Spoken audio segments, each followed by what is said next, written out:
Ciao tutti, hello everybody. I'm going to try to make a quick. This has been getting argued so much on Facebook. At least it's happening to me, in part because it has been rehashed in the States and in many Latin American countries. Europe doesn't seem to have such a problem with this, but for us shallow American continental inhabitants, it seems, we're just the more, the less profound population, I guess, compared to Europe, because we just get stuck on these formulas of yes, no, like fanatic team. Um, um, what do you call them? When you're for one team or for the other team, and everybody's got to be in favor of something or against it, and then everything. It's a problem with polarized arguments like yes and no to abortion. The problem is that once you install that kind of argumentative format in a society, in a culture, and everybody's subconsciously programmed to go see what side they're on, if they're for or against, and they're not really focusing on understanding how this is a problem, why it's a problem, what actually happens, what it does to us, where does it come from, what are all the various feelings and sentiments it provokes in people, and what are the reasons for those. We don't understand the issue like something that you look at and you understand all its problematics, but instead we take sides. What happens to societies and cultures like that do this, which for some reason prevail in the American continent, from Alaska to Patagonia, and not so much in other parts of the world? I think we export this culturally. It becomes a yay, nay, black or white, Republican, Democrat, left, right, and then those countries that are more easily influenced by American culture, which are the Hispanic countries, let's say it, will adopt that. We'll contract that virus, and I'm going to explain the problem with that is that when it becomes subconsciously the format in which cultures argue. What happens to people is that they first think of which side they belong to. Maybe they have a couple of ideas, and that's enough to have them decide if they're on the left or the right, if they're pro or against abortion. And pretty soon, all the following complexities, or whatever level of complexities they may bring to the table, are built around sustaining that allegiance. So if you understand this, and then you go back to Facebook or wherever to continue arguing with people, what you will notice is that people that are all for abortion, for example, they come from all sorts of different schools of thought. We're overpopulating and contaminating the atmosphere, and so the only way is we got to think of ways of lowering the population. Or then there's the whole individualist ideologies of self-determination. It's all about me, and it's all about being the individual. Believe what you want to be, because it's all about you, and there's no consideration for dynamics of social collective and how we all are connected and bounce off each other and seek approval and contain and protect others, and all the dynamics that maintain a society and a collective healthy, and individualist ideologies. It's all about me. It's all about me manifesting what I want, and I brought it onto myself, and I have to carry my own loads, and that's very characteristic of the West. And so that has transferred to through feminism, through a kind of a feminism that wasn't about liberating and discovering the woman that we always bossed around, but it's about making her equal to guys and having her do symmetrically exactly everything guys have made the world about. And so it took on this, and then it also took on these individualism ideologies, and boom, it became, when it came to abortion, it became about, it's my body, it's my thing, it's, I have it, me, it's inside me, it belongs to me, you have it. Until you have a uterus and until you carry a baby, you know nothing about. No, we're just a male of the species. We don't know nothing. We're not thinking what's going to happen when I have sex with that woman, or we're not maybe hoping she gets pregnant. No. None of that happens, because it's all about, and so it has become, it's not exactly warped or distorted. It's become like flattened, where there's only a two-dimensional image of a woman and everything that has to do with a woman's decision over pregnancy.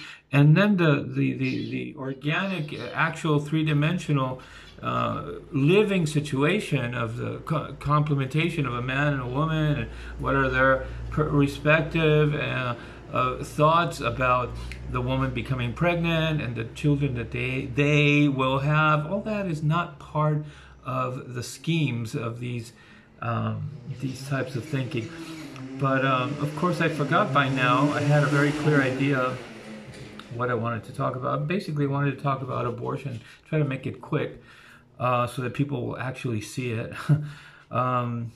But okay, the problem basically that we're having, that I noticed we're having, is that because we have created a argumentative scheme of allowing or not allowing the baby to live. That's basically all it's about.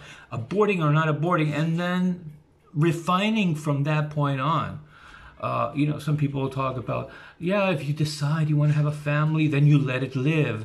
Or if there's a disease or whatever, there's a malformation, so you decide to kill abortion. And so abortion is discussed in a matter of allowing, giving the grace of allowing somebody to something, because we have become so unarticulated that people, because the pro-abortion argument is about not considering a person, although it is going to be a person. I mean, it's not maybe, there's no 5% chance that it will become a unicorn, or no, it is a person in that phase of development. It's a person, maybe it's not a consciously eloquent Leonardo da Vinci yet, but it may be, or it may be any other kind of person. So it is a person in its gestation, in its formative phase that starts at conception. And we were very clear about this not that long ago, but because the pro-abortion needed to sustain the argument of not allowing the pregnancy to follow, there was a contingency about if it's to be considered a living being, a person. And so they realized, and I know I'm sounding polarized, I'm sounding they versus they, but I'm trying my best to not do that. But the people that created this camp have needed to establish this idea, and so as a result, which of course cannot be, because biologically, scientifically, the heart is beating right away. The genes is the group of genes and DNA and everything that will be the same set of, the same package that will be the person later. And so they can't really get to annul entirely. And so you see this when you argue. When you argue on Facebook, you see it's not a being. And I'll tell you why it's not a being. It's why it's not a person.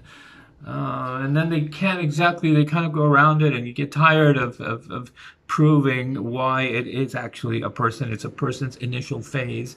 It's not a thinking consciousness, pain in the butt person yet, but it is, the first instance of becoming a person that will be a person, and that you could say is a person for that virtue. In any case, so essentially the problem is that we have relegated it to allowing or not allowing abortion. We don't see this. We're fixated into adhering to our camps, and the pro-lives also kind of do something similar, because in general they're kind of closer to the sort of the sublime or the evolutionary or the scientific truth, which is evolution and life want that baby to live, you know? And so that is the first organic.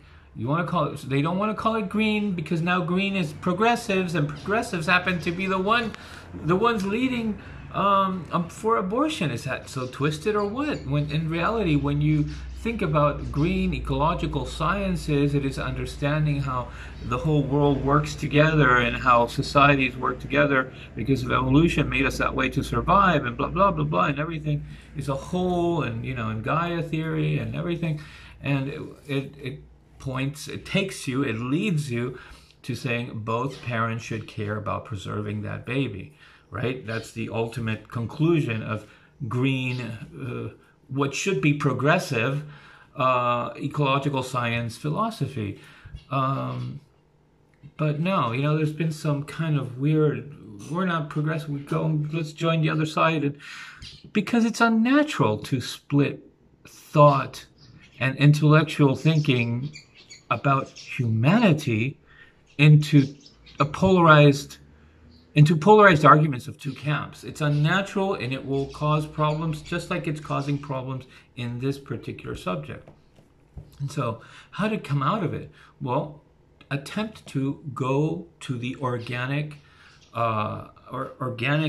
format of thinking about pregnancy in a situation where the baby is not desired. Why? Because we already we've gone there. We've opened Pandora's box. The medical institution can do it. Maybe, you know, if we push harder, we can do it in a way that it's put to sleep instead of cut it to pieces, chop it up and yank it out of the uterus. Perhaps we'll find ways of putting it to sleep, you know. But basically, we've already opened that door, and we can't just pretend we're incapable of terminating a pregnancy. And then there's the other issue. The other, which I also consider green, organic, Gaia, what have you, point, is that you can't really force a woman to be pregnant. And you could rape her, but you can't really force her to. Some could. Anyways, I'm thinking of some of the women today that are for lesbian rights, and some of the little dweebs that are like, oh, whatever she says, you know, maybe that guy couldn't anyways. But afterwards, you can't force a woman to have the baby after she was unfortunately, tragically, horrendously raped. Let me correct myself, because somebody is just looking for me to say the wrong thing, just like they do with all the news channels. You know, they look to try to build their case, to fortify their camp and be able to stick that other side deeper into their camp, right? So you got to watch out what you say in a polarized, superficial society of some sort of argumentation on things. So we have these two situations that are valid, and women have always had the desire to not be pregnant. This has happened, and it happened perhaps a lot less. Maybe, well, I don't want to get into that, but maybe the actual thought of wishing she had not become pregnant maybe hasn't changed at all.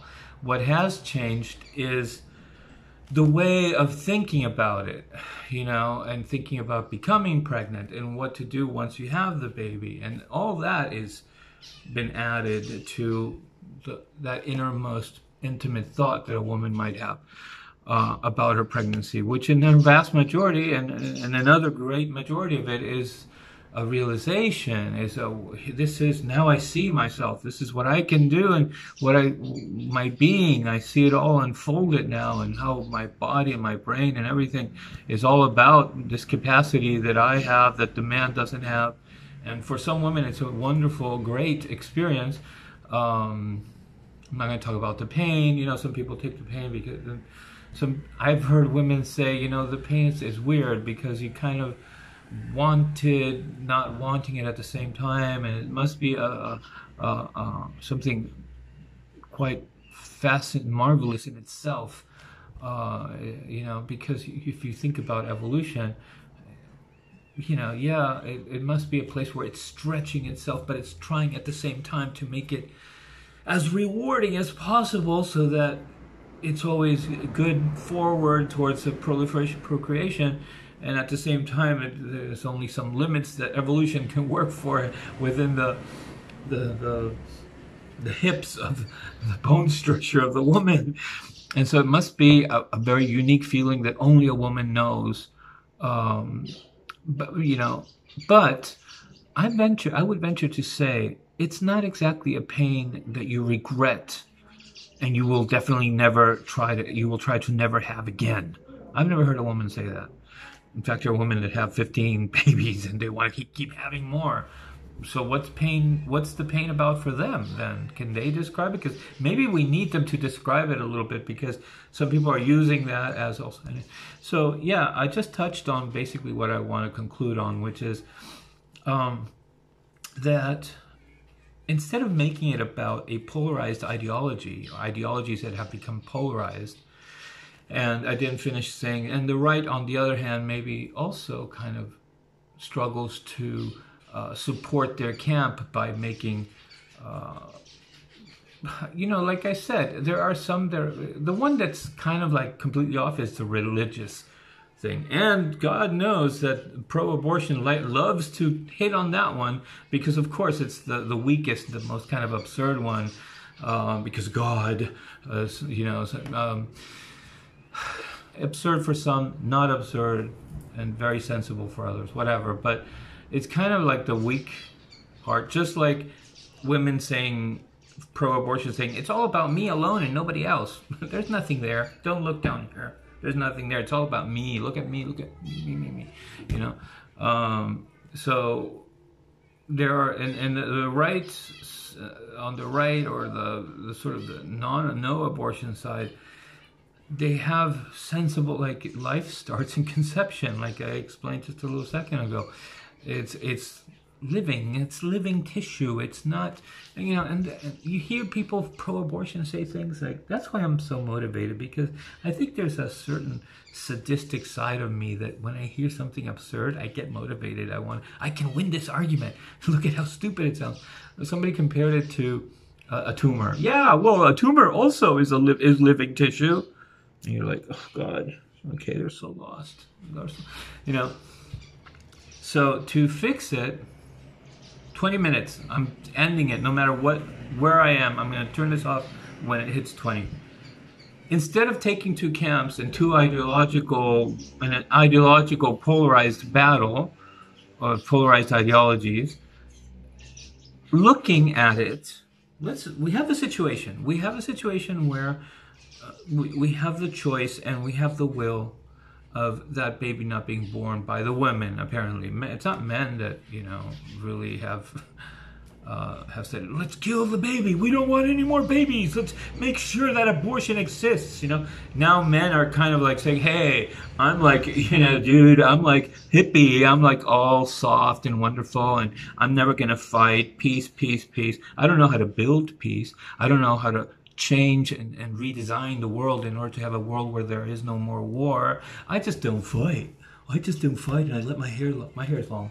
Okay, so I'm not being a total jerk. Anyways, they are supporting women, but it's not because they have a problem. They just want to feel okay. So it really has always been a recent women thing, that, and in order for it to have some kind of body to it, it has to be about the toiling, I don't want to be recruited to do that role. I don't want to have to.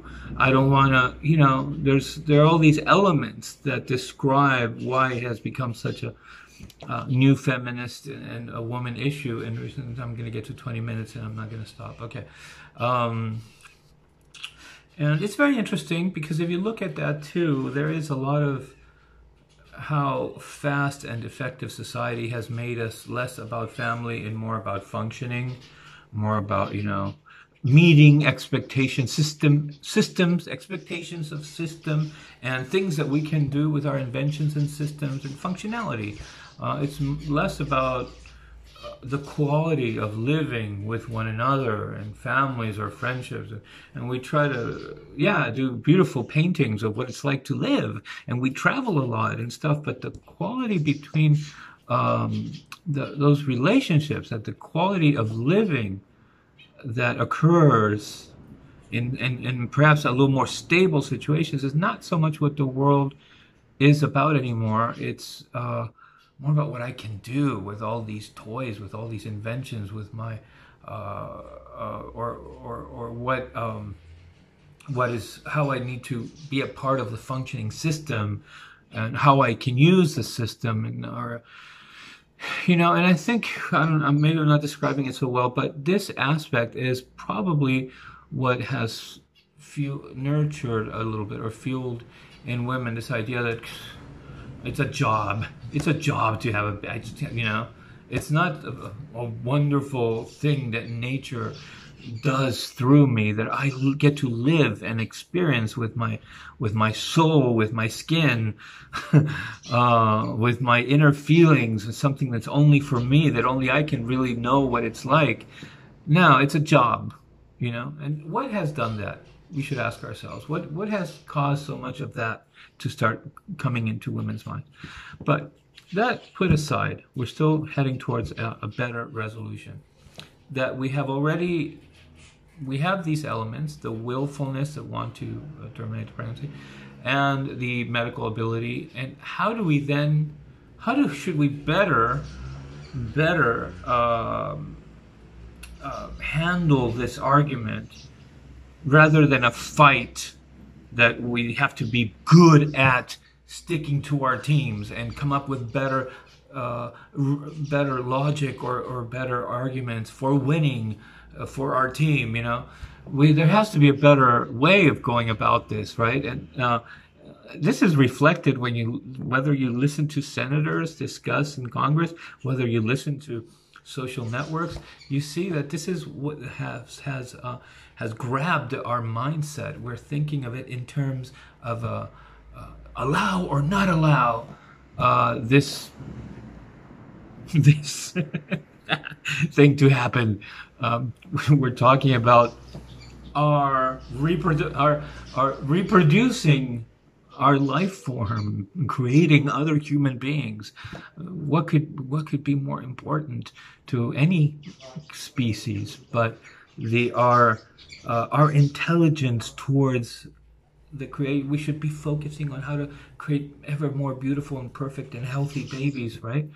If we were a species that was more preoccupied with living and existing more optimally and taking better care of ourselves, instead of wanting to command and boss each other and tell each other what to do. So going back to what would be a better way of thinking about this, would be to look at the design, at the actual what is happening, the conception. How does a conception happen? Conception happens when the male of the species and the female of the species meet in sexuality. Now, let's start thinking about those thoughts that have to do with a possible pregnancy or conception or the eventual birth of a child, relative in each one of these two. Is the father going into it? Let's, not think about sports, sex, or social pickup at the bar or anything like that. Let's think about a generalized, what could be a girlfriend and a boyfriend possibly considering going on to stay together, what have you. Does the boy go into it and say, oh, well, I'm just gonna, do that, and it's on her, whatever happens. I don't know why. I just feel good when I get it out of my body. What it has to do with sperm, right? What it has to do with procreation, I don't know. It's none of my concern. The man doesn't go into it. He knows very well what is happening, and this is how the species goes. As much as the woman, the woman does more so, because in her naturally, she knows will be the one to carry the baby, But the woman also naturally has innately in her psychology an awareness that there's a part of that responsibility has to do with the father, her relationship with what would be the father, or and the father raising and being part of, especially if it's a little boy, being part of that little boy's growing up, and also the little girl as much, the woman's considering all those things, and she's also thinking about her life, how her life will change in before the eyes of society. She's now a mother, and there's a lot that the woman is. But the man is not zeroed out insofar as his continuity through the pregnancy. There are thoughts about family, about all of a sudden, the girl takes on a different dimension. He gets excited, he cares, he tries extra hard. A lot of things happen also naturally that apparently the pro-abortion lobby is just wanting to suppress. Like the father is not an element that needs to be considered in the discussion of abortion, and yet we're talking about something that has to do with the father's future, with that man's purpose,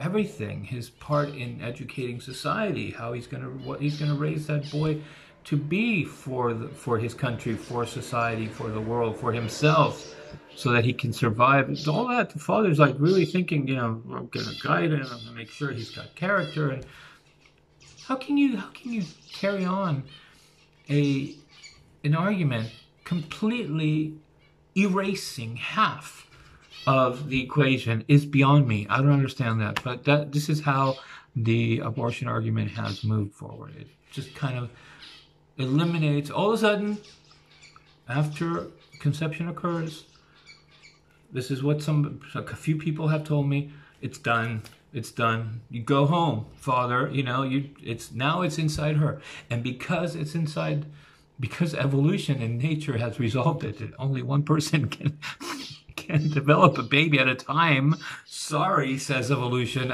I wanted to please you and put half the baby in each one of you, but I have limitations too, so I had to do it through one of you two, and then you'll come back to be both parents. Don't worry, soon enough. Well, we're not looking at it that way, apparently. Once the woman has it, she can run off. She can kill it without telling anybody. She can do whatever she wants. It's just an object. Don't think of it as a living being. Don't think of it as how the father's feelings could be destroyed by an abortion. No, that's not part of the of the argument. It's amazing. To me, it's unbelievable. How did the West come to a point where maybe that's why we're not settling in the Americas with it, because something about us, maybe we're not as a tendency to get fixed and behave, and as in Europe, and we just let things be. We just find the right way and hit it close to the mark from the start, and not, no, we completely get it wrong. And of course our intuition tells us, no, we're not done with it, we got it wrong, let's bring it back to the table. And so the American continent, because this is happening all the way down in south and the southern cone as well, doesn't find peace with this subject. And I think this is the reason, because there's a part of us that intuitively says, wait, aren't we missing somebody? Haven't we forgotten about someone? Not to mention the baby. I mean, but that, that is more of a future. I have an argument that has to do with, like I kind of touched on at first, that we should care about our nursery. We should really take into also philosophical and ideological, intellectual consideration how we behave socially towards the moment in which a new human being is starting to develop, being born and conceived, and that would make us scientifically, culturally, a wiser, more in touch with ourselves species. A species that knows how to take care of its own offshoot. Hello. But, okay, that maybe sounds a little futuristic to some people. But, yeah. Okay, well, anyways, I think that I've said enough, and I'm going to stop it before 30 minutes. Believe it or not, it is the shortest video I've ever made. Thanks for listening.